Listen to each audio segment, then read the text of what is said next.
Hi all my students, this is your pediatrics faculty Dr. Ashutosh Aggarwal. There has been some changes in the neonatal resuscitation program. So we are just going to highlight those changes, and this needs to be remembered now because all these changes have been done in the October 2025. So if you look at the 8th edition, what it was there was nothing as such mentioned regarding the cord management plan, but now the 9th edition says, or the recent guideline says, the initiate cord management plan. So this is a change that after birth there is a initiate the cord management plan. Then if you see the previous one, what it was, the line, do suction if needed. But now the suction word has been replaced, clear airway if needed. We clear the airway if needed. So the first change if we say here is, there has been added birth and initiate cord management plan as actions which are to be done in the first minute. And secondly, the word suction has been removed. Instead of suction, what we are basically saying is clear the airway. What we are saying is now clear the airway if needed. Clear the airway if needed. So these are the first changes which have come up in the neonatal resuscitation guidelines. Going on to the second change, if we say here, the previously what was the word positive pressure ventilation. Right now, instead of ventilation, positive pressure ventilation, now we are simply saying is ventilate, or we are using the word ventilation. So it was previously positive pressure ventilation, now we are simply saying the word ventilation. If we look at the other changes, what it was previously, what should be the duration of the delayed cord clamping, and the word was, for most vigorous preterm newborns, the current in the 8th evidence, the delayed cord clamping was at least 30 to 60 seconds, right? Now what we say, all those newborns who do not require immediate resuscitation, the clamping the cord should be for at least 60 seconds, right? It is not 30 to 60 seconds now. This is clamping the cord for at least 60 seconds. If we go to the next changes here, for the newborn who are less than 28 weeks of gestation, previously what we used to say, umbilical cord milking is not recommended, right? And that is particularly was the condition, and that also remains the same now. The intact umbilical cord milking is not recommended for preterm newborn infants less than 28 weeks of gestation because there is increased risk of intraventricular hemorrhage. But what new has come? This is something which is new has come for the term and the late preterm newborn infants. Term and the late preterm newborn infants, that is 35 to 42 weeks of gestation, who remain non-vigorous despite stimulation. Who are non-vigorous despite stimulation, milking the intact umbilical cord from the placenta towards the baby may be a reasonable alternative to early cord clamping. So what we are saying, if a child is non-vigorous and the duration of gestation is, period of gestation is more than 35 weeks and up to 42 weeks, you can go for the delayed cord, you can go for the umbilical cord milking is there, right? But in the non-vigorous at 28 to 34 weeks of gestation, still there is not enough evidence. So what we mean to say, less than 35 weeks we cannot do, and less than 28 weeks if you go for this cord milking, there will be increased risk of the intraventricular hemorrhages there, right? It's a one of the point which is important. So what we mean to say, the duration of the delayed cord clamping has been increased to 1 minute. That is one thing. Then if the child is non-vigorous, you can go for the umbilical cord milking, and that too particularly if the period of gestation is 34 to 42 weeks of gestation. If we look at the next point, target oxygen saturation table. So previously what we used to say, we should measure the SpO2 from 1 minute. Now it is being said you will go for the target oxygen saturation from 2 minutes.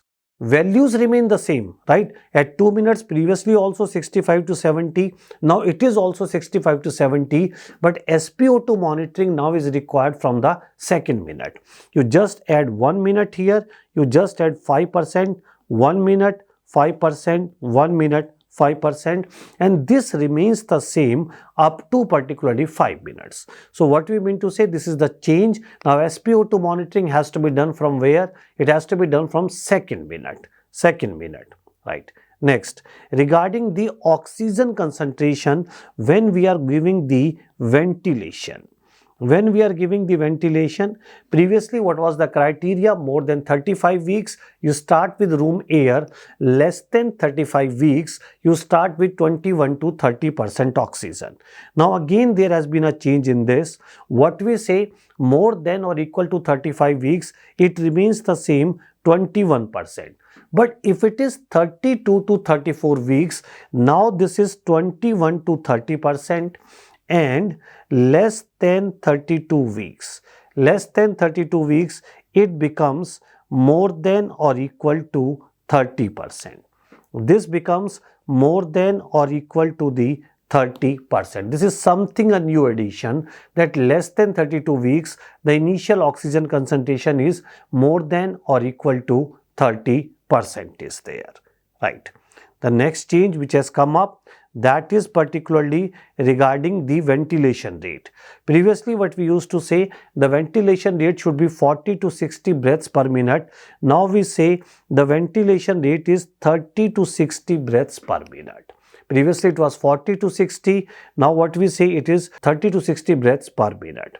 Next change, if you see, previously it was whenever you want to start with the peak inspiratory pressure, it was particularly PIP 20 to 25 centimeter of water. Now what we see, the reasonable is only 25, and to be more specific, if it is more than or equal to 32 weeks, this is 25 to 30, less than 32 weeks, 20 to 25. Right? So this has been a change, and if we give a single value, you should take the answer as 25 centimeter of water. That is the initial peak inspiratory pressure.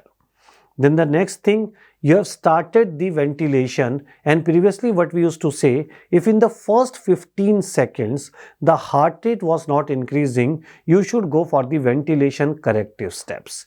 Now what we say, if the heart rate is not increasing within 15 to 30 seconds of starting ventilation, not only 15 seconds, within 15 to 30 seconds of starting ventilation, and there is no chest movement, you start the ventilation corrective steps. You start basically the ventilation corrective steps. So the duration has increased from 15 to the 30 seconds. 15 to the 30 seconds is there, right? Next change, if you look particularly, previously if you go for the ventilation corrective steps, what it was basically Mr. SOPA, and what we used to say that the sequence should remain the same.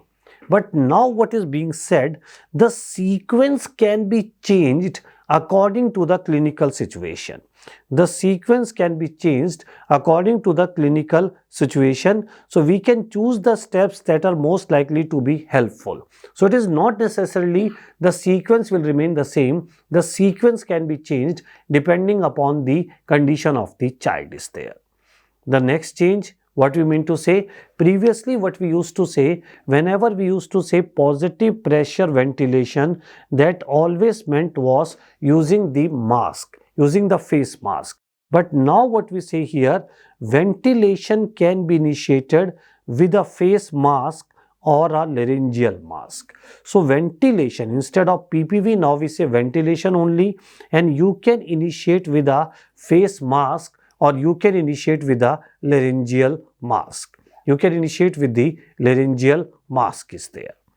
Next point we say, this is regarding basically the endotracheal tube. Now we say less than 800 grams, the size should be 2.5 internal diameter, that is approximately gestational age 20 to 25.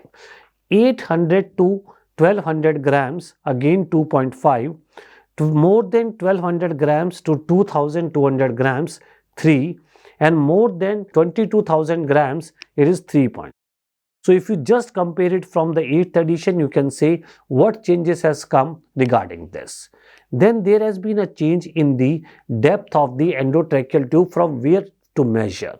So previously you were measuring from the baby's lip to the tip. But now we say you need to measure insert the endotracheal tube so that the marking of the tube corresponds to the estimated insertion depth is adjacent to the anterior edge of the baby's upper maxillary gum.